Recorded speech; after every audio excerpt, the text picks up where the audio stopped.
Hi, sisters! Actually, should we say, Hola, hermanas! Estoy muy entusiasmado porque yo tengo mi primer colaboración con mi marca Sisters Apparel con mis hermanas.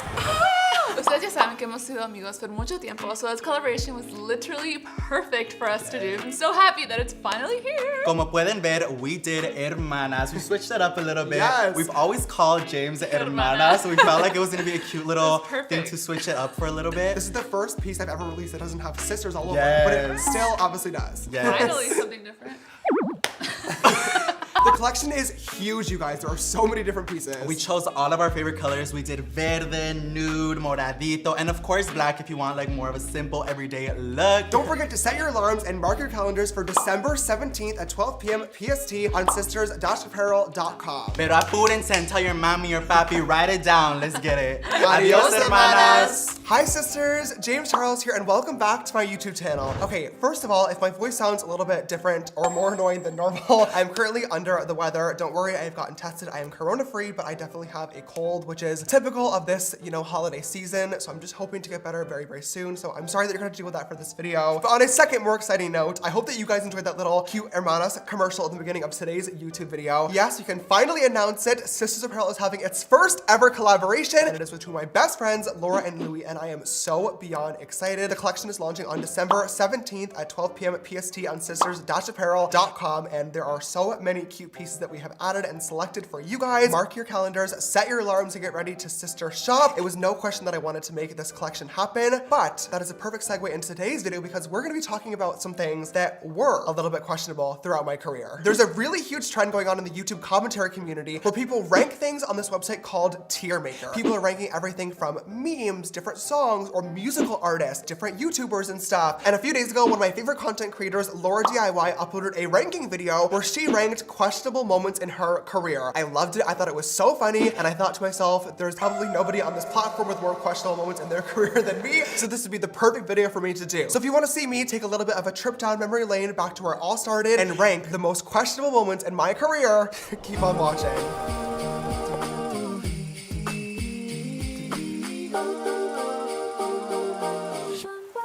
My team went through and selected 15 questionable moments throughout my career. Now, I have not yet seen these questionable moments. However, I did live through them. It's not very hard for me to make a rough guess of what these questionable moments were. I'm basically going to rank them into 5 different categories, being 10 out of 10, would do it again. May do it again if I had the chance. Probably not again, but happy for the experience. Def wouldn't do again, but I learned from it, and then almost ended my career. So, yeah, let's go ahead and get started. All right, you guys, so the first moment on this list is my CoverGirl campaign. And this is no questions asked for me. This is going right up to 10 out of 10 would do it again. Now, let me clarify, okay? The eyebrows, the makeup, the backwards leather baseball hat, and just this photo in general are all very, very questionable. However, we're talking about the experience as a whole, and getting an opportunity to be the first ever male face to CoverGirl literally was something that I could never even dream of. It jump-started my career. I would not be here today if it were not for CoverGirl, so I'm very, very thankful. And I'm just also, most importantly, really just proud of the message that it sent to not only the beauty community, but also to the world that wearing makeup is okay no matter who you are. So definitely top of the tier and good one to start off on. This next one is bleaching my hair. We all saw the YouTube video, we saw the Instagram photos. This was in 2019, I believe. And right away, I need to decide between probably not again, but happy for the experience, and def wouldn't do it again, but I learned from it. And I think that I'm gonna have to go with that one,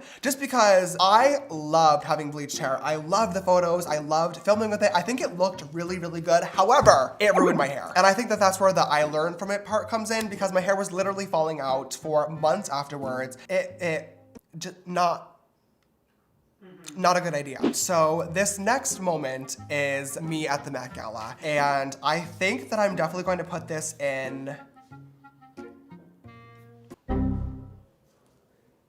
I think that I'm gonna put it in May, do it again if I had the chance. And here's why. I never in a million years would have thought that I would be invited to the Met Gala. The Met Gala is for like A-list fashionable celebrities, and I am not that. It was so much fun. It was an amazing, amazing night, and I was so grateful to be invited. My outfit, on the other hand, was not my favorite. Now, let me clarify. I got the opportunity to work with Alexander Wang for the Met Gala, and he is by far to this day one of my favorite designers. I have so many of his pieces in my collection. However, I just did not feel like my outfit that I wore to the Met Gala fit the theme very well. I definitely felt out of place, if that makes sense. The theme was camp, which basically just means over the top, colorful, very, very dramatic, and I just didn't feel like this outfit made sense for the event. I definitely got clowned for it, and it definitely made me sad because it was such an incredible experience, but I wasn't able to enjoy it fully just because I knew I was gonna log onto social media after the fact and get dragged, which I did. Okay, this next one is my God is a Woman singing cover. You believe God! You believe God! No. I'm gonna put this in def, wouldn't do it again, but I learned from it. This was not career ending by any means, but it was bad. The makeup look in this video, so gorgeous. The singing cover, however, at the end of the video, I really couldn't tell you why I did this. This is not the song for me. I sounded awful, and I got clowned for it, and rightfully so. Next is my James Charles at Coachella 2019 with the ass out. I'm gonna put this right up at the top at 10 out of 10 would do it again, and I know Lewis is off camera right now, giving me a nasty look, but this is top of the tier for me. This outfit was iconic. This outfit was my first photo to ever get 4 million likes on Instagram. That is so cool. I felt so confident in it. My butt looked amazing in it. It caused a ruckus on social media.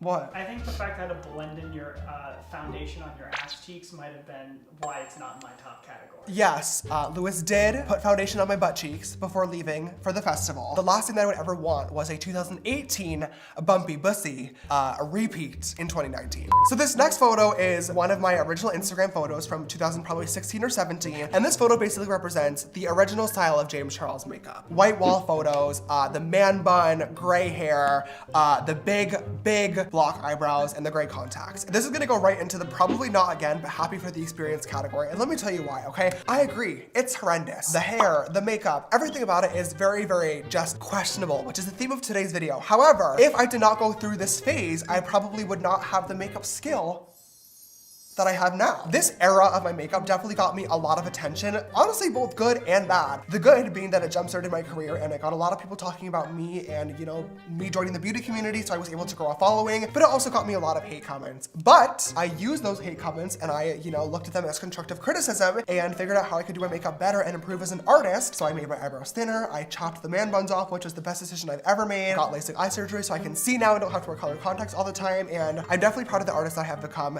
since this photo was taken. So happy for the experience, but definitely never going back there again. Okay, this next one is definitely a little bit of a sister scandal, and this is when I did the mugshot trend on TikTok. And I'm gonna put this one in, do I dare put it in almost ended my career? I don't think so. I'm gonna put this one in, definitely wouldn't do it again, but I learned from the experience, and let me tell you why. This was the trend that blew up on TikTok, where basically people were creating makeup looks or making it look like they had gotten arrested. Basically, I gave myself a black eye and a bloody nose as if I had gotten in a fight and then, you know, got locked behind bars, and I posted it online. You know, most people definitely got the reference and understood the TikToks because they had seen the trend, but it very quickly blew up on social media of people saying that I was mocking domestic abuse victims, which was absolutely not the case.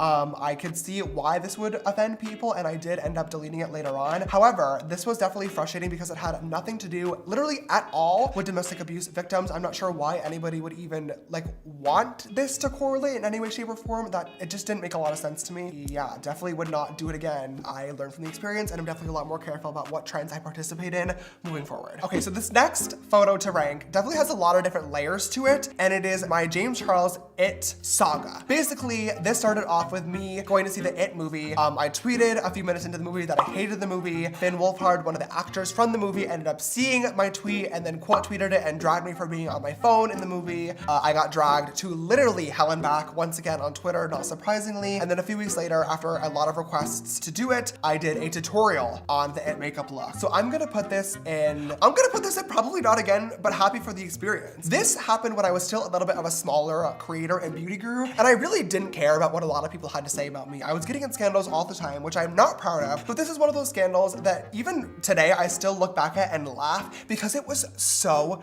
stupid. Tweeting during a movie and having your phone out during the movie, sure, it was not the most polite thing that I could have done, but I didn't like the movie, and I ended up backpedaling and saying that it wasn't that bad, but I stand behind what I said. The movie sucked, I did not like it, and I did not like the second one either. Sorry about it. That does not take away from the fact that the actors are all incredible and amazing. I'm actually friends with a few of them now, so So like literally no hard feelings at all. I just personally did not enjoy a movie. And then the makeup look portion of this, I also think was funny too. Obviously, you know, it was petty to do an it makeup tutorial after saying that I didn't like the movie, but it is my job as a beauty guru to create makeup looks, especially for Halloween time that you guys want to see. And this Halloween look was definitely one of my favorite looks that I have ever done, honestly still to this date. So I'm proud of this and probably would not do it again. I've definitely learned my lesson about sharing my opinion about movies or really art. It's just not necessary sometimes. So, okay, so this next moment is definitely a scandal as well. And this is when I called out Alicia Keys for having a makeup line. Probably not again, but happy for the experience. And let me tell you why. A news outlet had released an article saying that Alicia Keys was launching a beauty line. That's what the article title had said. I'm a huge fan of Alicia Keys. I love her music. She's an incredible artist. But for the past 5 years,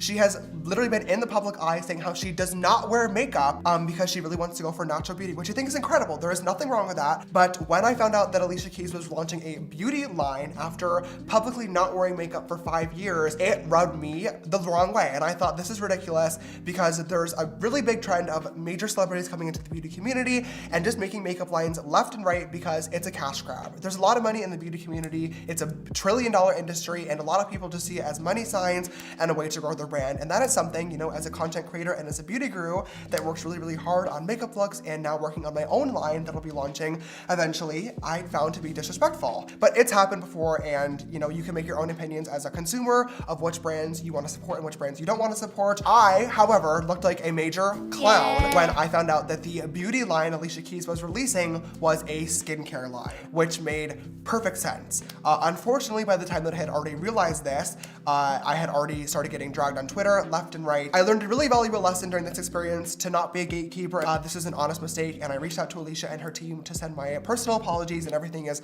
you know, good, and we're moving on from the situation. Probably would not do it again because I learned from the experience. So this next moment is also another James Charles beef with a makeup line, and this one was with Lauren Conrad. And I'm just gonna put this right away and definitely wouldn't do it again, but I learned from the experience. And I'm gonna keep this super short. Basically, I got a PR package from Lauren Conrad's new makeup line, and the products that were in the package were empty. There was no actual product in them, and I had already been having a awful day from other things that were not related to, you know, Lauren or her PR package. So I posted on Instagram stories and I talked about how other people should not be making makeup brands. Once again, from the last segment, lesson learned about gatekeeping. Lauren and I reached out and spoke privately after the fact. She was literally so beyond nice. I issued a direct apology to her because I felt absolutely awful, and this was not something that I would ever do again. I felt so stupid. I'm just very grateful that she handled it so professionally and so politely and was willing to talk to me and accept my apology, and it will not be happening again.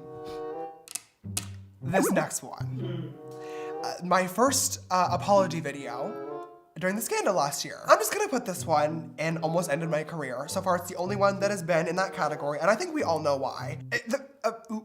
That video shouldn't have been uploaded. And I think once everybody saw No More Lies, we all know why that video should have never been uploaded. But regardless, it's there. And I don't think we need to talk about it much further. And I'm just glad the situation is over with. So we're just gonna leave it at that and move on to the next one. This next one is Flashback Mary. I'm gonna put Miss Mary in...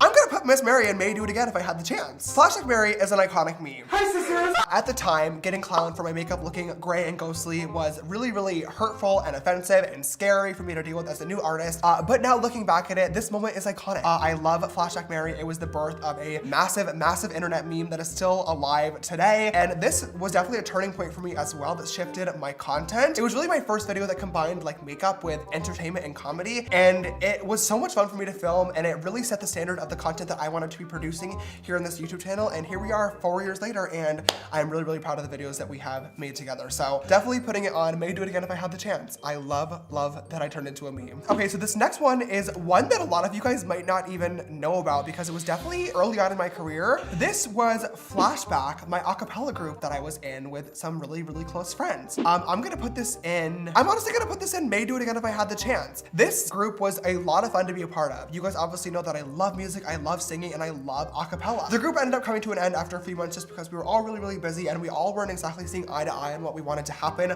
with the group. But regardless, nobody's on like bad terms. There wasn't like some crazy fight, and I'm still really good friends with the majority of the people that were in the group. So I would do it again if I had the chance. Okay, so this next one is brother and sister. And I really want to put this in may do it again if I had the chance, because personally I would do it again if I had the chance, but I know that Ian would not. I'm gonna put this in probably not again, but happy for the experience, just to set expectations that unfortunately brother and sister will probably not be coming back. But I loved doing this, and I know that Ian did as well. I brought him onto my channel to film a bunch of different videos together, and we had so much fun while doing it. It brought us a lot closer, and you guys loved the videos as well. But throughout the process, Ian just realized that social media wasn't really for him. He has now since moved to New York and is a signed model with IMG Worldwide, which I am so incredibly proud of him for. But being a social media influencer was just not the path that he wanted to take. And of course, as a brother, I respect him for that. Yeah, I think that's why I would put it there. All right, you guys, so the very last thing that I'm gonna be ranking in today's video is something that I have gotten so many questions, so many tweets, so many comments about for the last several years, and I have avoided addressing it, but this is the Sister Squad. And